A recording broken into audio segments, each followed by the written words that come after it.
ओम साई राम, जय साई राम। तो आज के दिन की शुरुआत करते हैं साईं चरणों से।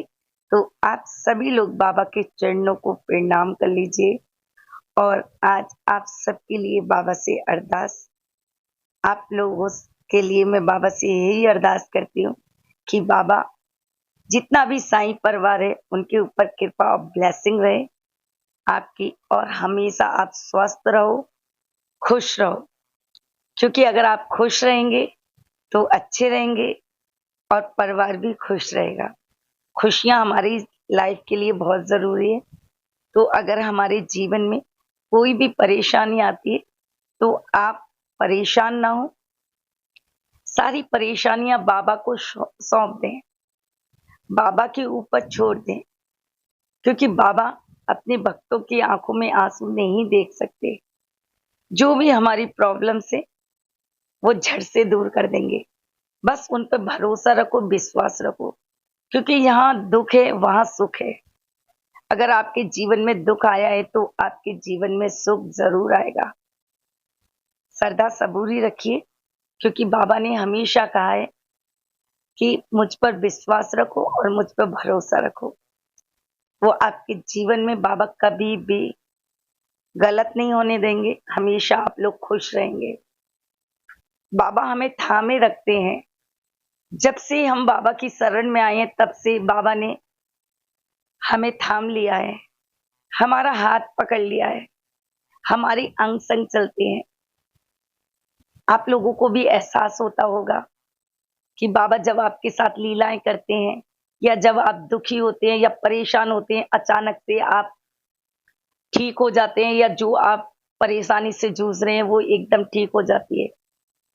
तो साईं हमेशा आपके साथ हैं, आप उन पे भरोसा करिए, आप परेशान ना हुआ करें, क्योंकि बाबा को अच्छा नहीं लगता आप लोग परेशान होते हैं।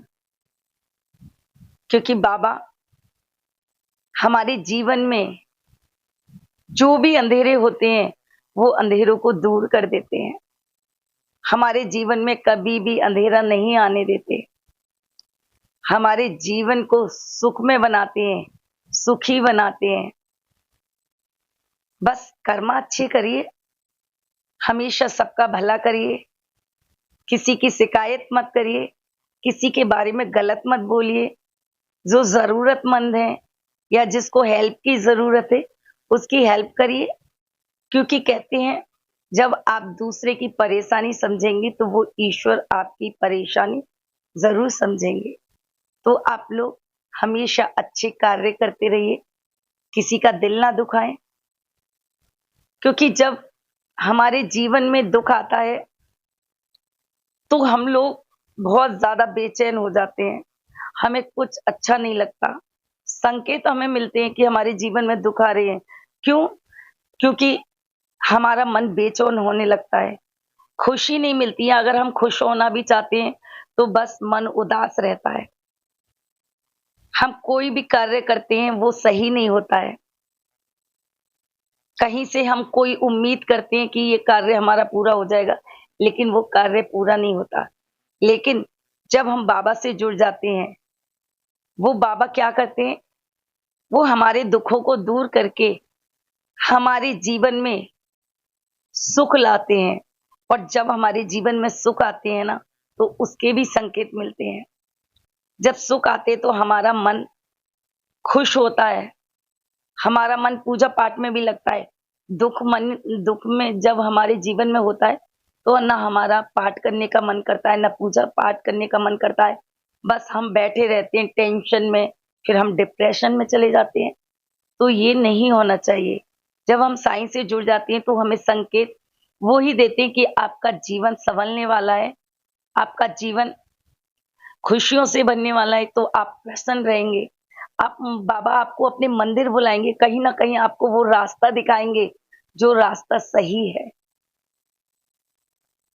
आपको जगह जगह से खुशियां मिलेंगी, जो आपके कार्य बिगड़ रहे थे वो एकदम बनना शुरू हो जाएंगे। आपके परिवार के लोग आपको पूछने लगेंगे, आप जहां भी बैठे हो ऐसे लगेगा बाबा हमारे साथ हैं, हमारे पीछे खड़े हैं बाबा। ऐसा लगेगा कि हमें फूलों की खुशबू आ रही है या प्रसाद बनने की खुशबू आ रही है, जब हम चारों तरफ देखते हैं तो हमें कुछ नजर नहीं आता, लेकिन वो साईनाथ हमें एहसास कराते हैं कि मैं तुम्हारे साथ हूँ, तुम्हारा पूरा जीवन बदल दूंगा, तुम्हारे जीवन में कभी भी दुख आने नहीं दूंगा, बस तुम मुझ पे विश्वास करो। कहती तू एक कदम तो बढ़, मैं तेरे साथ 10 कदम हूँ। तो जब आप अच्छे कार्य करते हैं, जब आगे बढ़ते हैं, तो आपका जीवन खुशियों से भर देते हैं। बस आप ये ध्यान रखें, किसी की चुगली ना करें और किसी पे बहुत जल्दी भरोसा ना करें, क्योंकि कहते हैं जब जिस पे सबसे ज्यादा भरोसा करते हैं वही दुख तकलीफ देते हैं। इसलिए हर चीज सोच समझकर, आप समझदार हैं, एकदम किसी पे विश्वास मत करिए।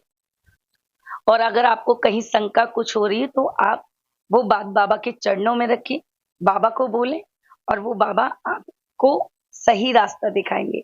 बाबा आपको उस रास्ते पे लेके जाएंगे जो रास्ता सही है। हमें जानवरों की सेवा करनी चाहिए जो बिना बोलने वाले पशु पक्षी हैं, क्योंकि देखिए उन्होंने ऐसा क्या कर्म किया जो उनको ये योनि मिली। कुछ ना कुछ तो कर्म किए हैं जो, क्योंकि हमसे बहुत सारी गलतियां होती हैं, हमें नहीं पता कि हम क्या गलतियां करते हैं। आजकल आप देख रहे हो कितनी लोग बाग गलतियां कर रहे हैं, क्या करते हैं हमें नहीं पता होता।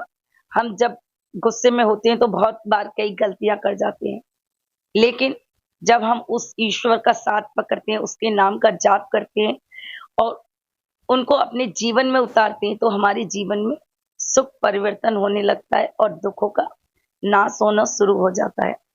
तो हम क्या करते हैं, वो जिस डॉगी को, पक्षियों को हम खाना खिला रहे हैं, तो क्या होगा कि हम अपने कर्म अच्छे कर रहे हैं, हम उसका भला कर रहे हैं, दूसरों का भला कर रहे हैं। क्योंकि जीव जंतु जो बोलते नहीं है, अगर आप उनको खिलाते हो तो वो ईश्वर भी आपसे खुश होते हैं। आज की प्रार्थना उन लोगों के लिए जो बहुत ज्यादा परेशान है। हम मीनाक्षी जी के लिए बाबा से प्रेयर करते हैं कि बाबा उनके जीवन में ढेर सारी खुशियां दें। हम राहुल बच्चे के लिए भी बाबा से अरदास करते हैं। देव की दीदी की बहू का ऑपरेशन हुआ है देवा, तो उन्हें भी स्वस्थ रखें, अच्छा रखें। देव की दीदी के पूरे परिवार में सभी स्वस्थ रहें। कीर्ति बिटिया के लिए अरदास करती हूँ बाबा से कि जल्दी से जल्दी बाबा उसकी शादी कराएं। देव की नंदन सोनी जी के लिए भी बाबा से अरदास करूंगी कि उनकी ज्वेलरी की शॉप अच्छी चले। तो हम सब लोग बाबा से प्रार्थना करते हैं। ओम साई राम जय। रजनी बिटिया ने जो पेपर दिया है बाबा वो उसमें कामयाब हो। और नीलम जी के लिए भी अरदास, मधु जी के लिए भी अरदास। बाबा से जितना भी मेरा साईं महापरायण ग्रुप है उन सब के लिए बाबा से अरदास है। और जितने भी मेरे साईं परिवार में सदस्य हैं उन सब के लिए बाबा से अरदास है। तो आप लोग हमेशा खुश रहें, स्वस्थ रहें, अच्छे रहें। ओम